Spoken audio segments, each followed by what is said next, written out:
Gen Halilintar utamakan menemui sosok ini terlebih dahulu dibanding bertemu Aminah. Keluarga Gen Halilintar akhirnya menginjakan kaki di tanah air.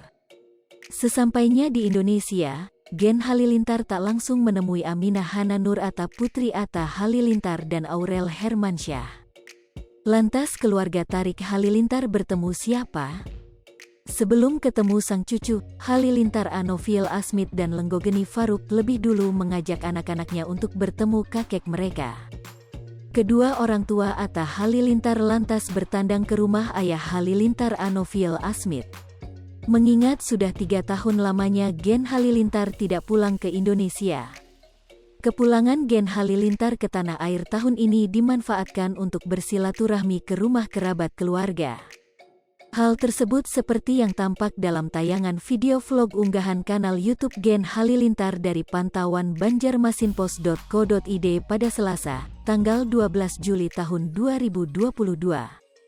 Ayah Atta Halilintar mengerahkan anak-anaknya untuk ikut ke rumah kakek dan nenek Halilintar Anoviel Asmit dikutip banjarmasinpost.co.id dari YouTube Gen Halilintar, Selasa, tanggal 12 Juli tahun 2022. Perjalanan Gen Halilintar ke Sumatera Barat tampak asik mengingat sudah bertahun-tahun lamanya mereka tidak ke Indonesia efek terhalang pandemi COVID-19. Gen Halilintar pun harus melewati jalur laut demi mendatangi rumah kakek dan nenek mereka di Minangkabau. Selama di dalam kapal laut, mereka tampak gembira karena sembari menikmati fasilitas mewah yang disediakan oleh awak kapal. Ada yang beribadah salat, ada pula yang bermain piano. Sesampainya di Sumatera, Gen Halilintar harus menempuh jalan darat lagi untuk sampai di rumah tujuan.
Pemirsa Sri Popo TV, jangan lupa komen, like, dan subscribe, serta tonton terus berita-berita terupdate lainnya ya.